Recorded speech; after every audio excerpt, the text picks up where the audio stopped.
Hey, what's going on YouTube? First of all, I'd like to thank you guys for subscribing to my video. I truly appreciate it. Video vlogging is pretty new to me, and I'm really looking forward to providing you guys with more videos so you guys can enjoy my ride. No homo.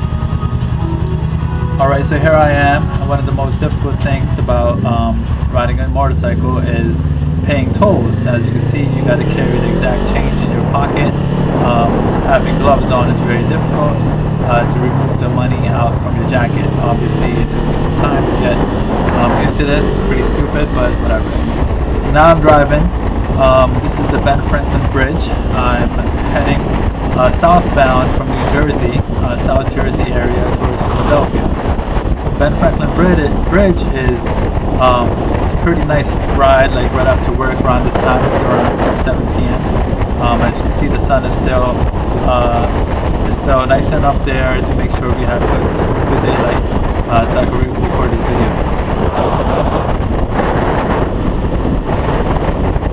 I adjusted my camera angle a little bit, so you can see more of my dashboard. I'm not really sure. When you're riding, it's kind of difficult to analyze this because the GoPro doesn't have the visual capabilities to see how you're doing, but there is a GoPro app that links to the camera through wireless network. One thing I did notice while riding on this bridge was that the bike had a lot of wind affecting it. So the bike weight is about 425 pounds wet. That's a full tank of fuel included. I thought this was a pretty light and nimble bike, but I was feeling thrown around by the wind, especially the crosswinds on this bridge. I didn't feel this the other day, but you know, when you compare highway riding to riding through the city on a windy day, it really makes a big difference. And I was able to tell that this wasn't just wind from the cars passing me or driving by them. It was more like actual wind, because you could take a look at the trees and they were really moving. Now here I am driving towards Philadelphia, entering Center City. Philly's a pretty cool city. There's not much to do, but it's a great place to eat. There's a lot of Iron Chefs that have restaurants out there for all you Food Network junkies. I think Chef Morimoto has a sushi spot out there, and Chef Garvis has this place called Amada. They have good tapas and stuff. And Chef Bobby Flay has a burger joint. I mean, it's pretty good food.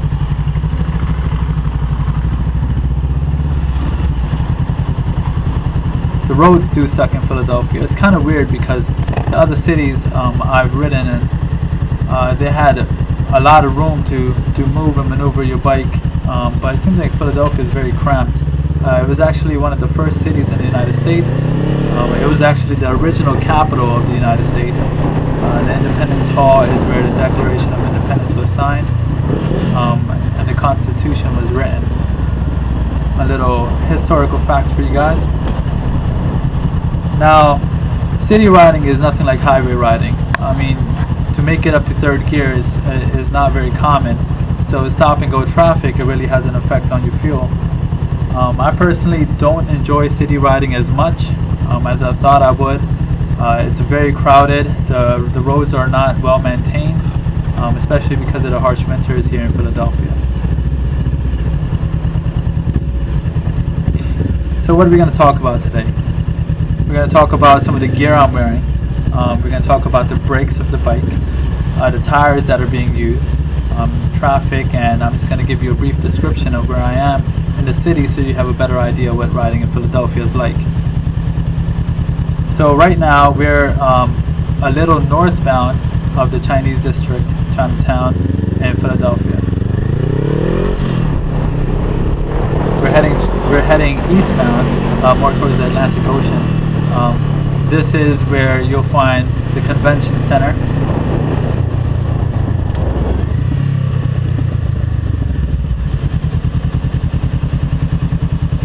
It was a hot day.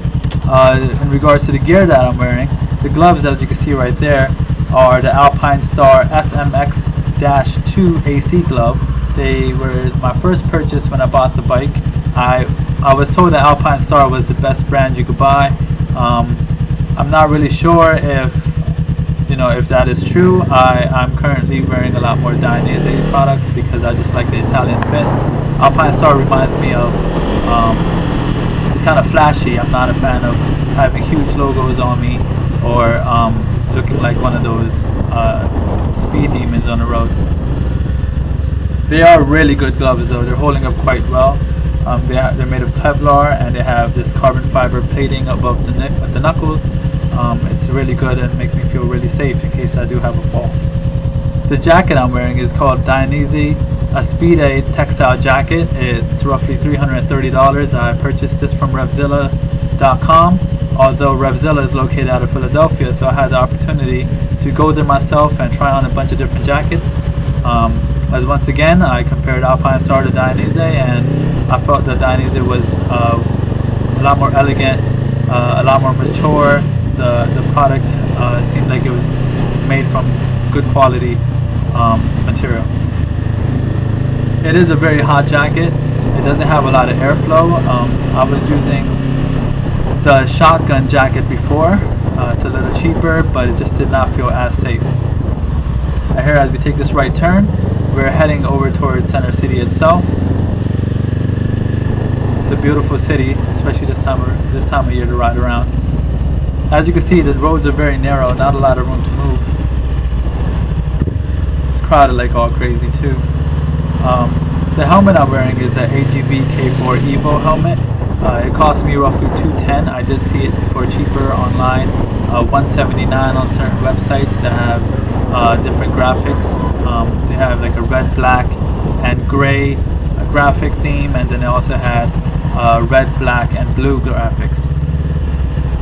I do like this helmet a lot. This is not my first helmet. My first helmet was an Icon Armada. I think it was called a Parahuman. It was roughly $250. I bought it in the wrong size, roughly 200. I think I bought a large. Whenever I used to go-kart and stuff, I used to wear medium, but for some reason I felt like this helmet would be better in large. And when I rode with it, it was moving all over my head. I had a lot of room to move, and especially when I mounted the GoPro, the helmet would slide down and cover over my eyebrows. I could see the top rim of the helmet when I rode. And as you can see, we're entering Center City. It's a beautiful building in front of us. This is, I'm not sure what's the name of this building, but I should know. This is probably the most famous building in Center City. It's smack in the middle, and you kind of have to go around it. It's not the smartest architecture in regards to traffic flow, but it is very beautiful. There's a Freemasonic building right in front of us.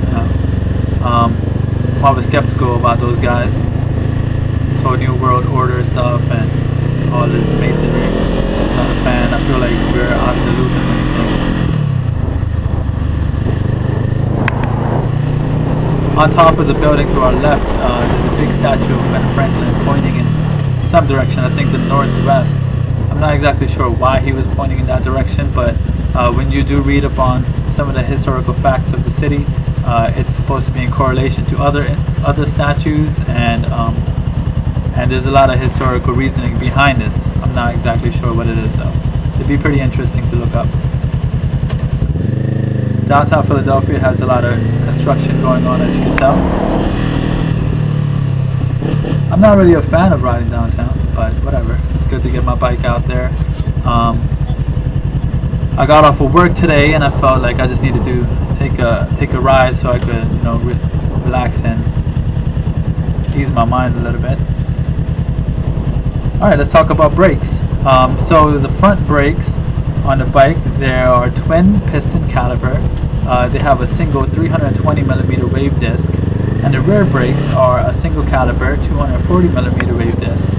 Do I feel that they're adequate for stopping? I haven't tried it in an emergency stop.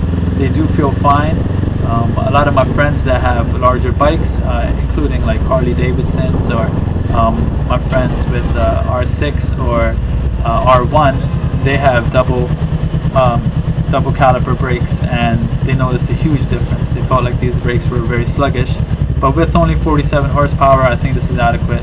I do engine brake a lot to help me as well. They say I think 60 to 70% of braking comes from the front brake, and it's good to ride using your rear brake as well. I practiced riding with both, and I think that's going to cause more of an even wear on the brake disc itself. Now the tires that come with the bike are 120 by 70 17 in the front and 160 by 60 17 in the rear. I do want larger tires in the back. I was thinking if I could fit a 170 or 180 tire in the back. It does look a little more aggressive, but I'm assuming that's going to cause some issues with turning. I'm pretty sure Honda engineers have kept all of this stuff in mind when designing the bike. I'm not sure if it was an economical reason or if this was the best setup for the bike to perform best. As you can see, traffic really sucks.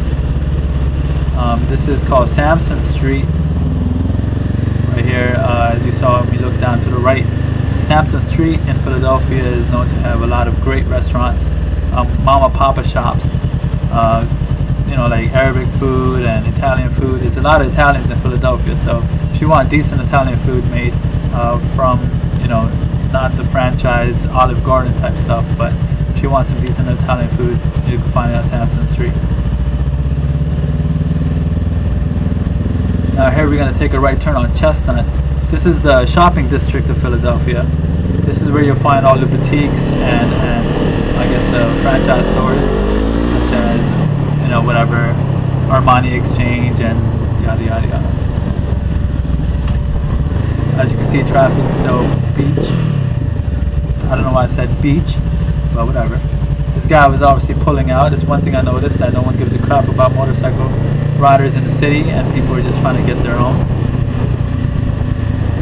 At least it's not like New York. New York, the cab drivers really don't give a crap. There's lanes, but they don't serve any purpose. In Philadelphia, you can see that people actually abide by the law.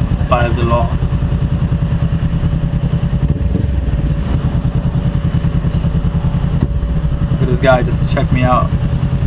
He was staring at me like a creep. Look at this guy coming in front of me, running like you know, he's invisible and stuff. So this is good not to act a fool in the city because people don't really care. Pedestrians obviously have the right of way. Now we're heading in the direction towards Rittenhouse Square. Rittenhouse Square is a pretty nice area. It's classy. It's right in the center city. There's a nice park over there as well. Lots of good restaurants to check out, and I guess the outer crowd, the more you know, classy crowd, I guess, goes out in Rittenhouse Square while everyone else goes to Old Philly or whatever.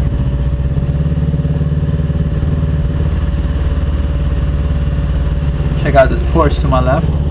This guy was cruising along. It had like a red interior. Yeah, he thought he was a shit. It's a pretty nice car though. Not gonna do much with it in the city. He needs to take it to the track. I don't understand how people buy such nice cars and never take them out to a track, and they're really uncomfortable to ride in the stop and go traffic. They're built to rev high. I'm not sure what he would do, or I'm not sure what he's doing, but yeah, you know what I mean.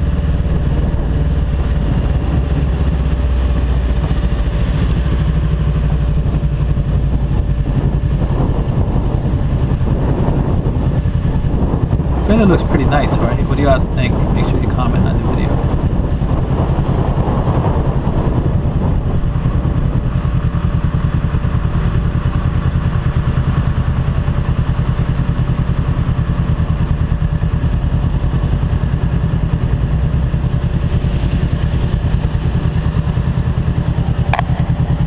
This lady's gonna let me go through.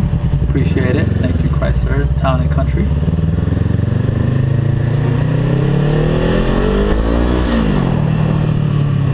You know when you're really riding in the city compared to what I see in the GoPro, that girl was cute, by the way, you really can't engage how fast you're going or how much distance there is. So once again, someone's pulling out in front of me. That doesn't ever help. But you really can't engauge how fast someone is going.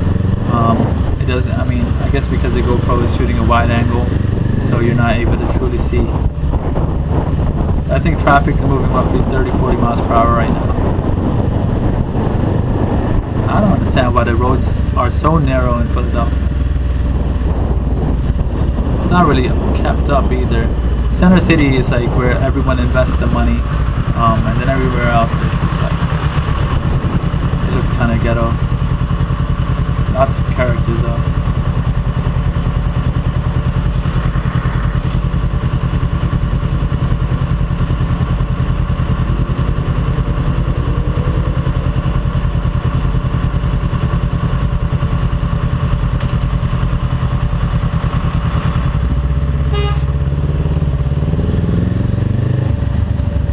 Alright, now we're leaving Center City area and I'm heading over towards the Art Museum District. People obviously don't give a crap about roads and sidewalks or walk all over the street. Art Museum District is pretty cool. They have this road called Kelly Drive, which is often very populated, but a lot of the local riders say they go to Kelly Drive to ride at night. It's, I guess it's the best twisties you could get in Philadelphia at least.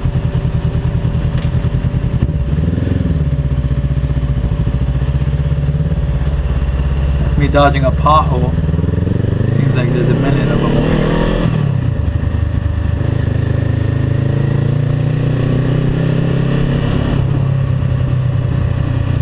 See, now I felt a lot of wind noise, and not wind noise, but I felt like the wind was bothersome when you're riding, and a lot of the crosswind made my bike feel very unstable. And I guess it's only because it's a windy day. On the highway this bike performs completely fine, but today I just felt like it was moving all over the place. The bike felt a little heavy as well. I'm not sure if it's the heat. It's about 93 degrees right now and I'm wearing my textile jacket, which is hot as hell. This is a very upright, the riding position is very upright. And if you could take a glance at the clip-ons whenever the camera is angled down, you could see that they're like raised up. The CBR500R clip-ons should be able to fit. I did order a set from eBay. They're coming from China, cost me roughly $40–50. Let's see how that fits. I do prefer some rear sets as well. There's a company called Moth Racing out of Taiwan. They make rear sets for roughly $200, and after the clip-ons are installed and I get a better riding position, I think I'll be more inclined to getting a pair of rear sets. Clip-ons before rear sets, because what's the point of having your feet drag all the way back and still be in an upright riding position? Doesn't make sense.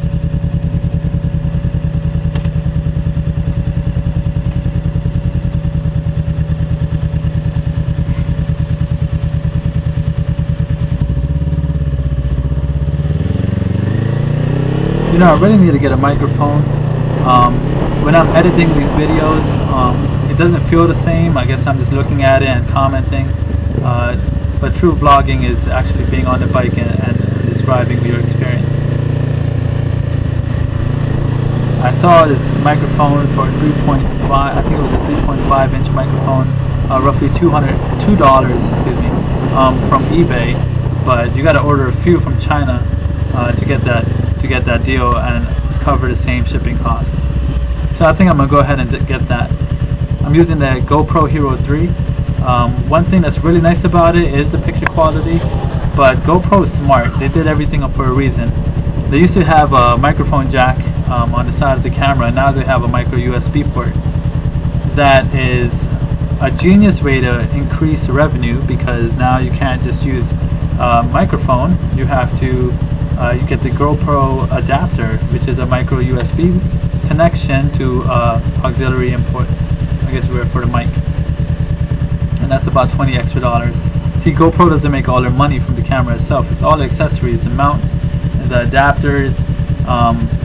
That's where they make the killing. A lot of the other vloggers have 2-3 cameras, and if you look at the investments, the total investments just on filming the vlogs, you take a camera for $250 to $400.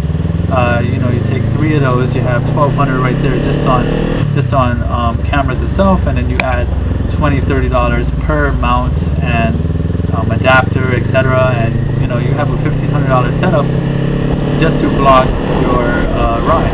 And for $1,500 extra, you can get a bigger bike. Priorities, I guess. So now we're in Art Museum District. Philly always got some stuff going on. There's a local concert going on right here. You can probably check out some of the music. I didn't hear anything about it. I just happened to drive by it. You guys remember the Rocky Balboa movie where he's running through the city and then he ends his run up a flight of stairs and he's like jumping around and punching, and there's a Rocky Balboa statue in the back. Well, this is where he was running. It's pretty cool. It's that building to the left. You can see it in the view in a little bit right there.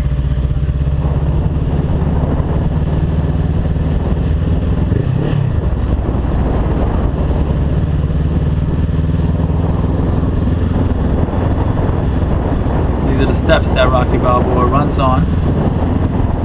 I should take my bike up there. Probably bust my ass, but YOLO, right?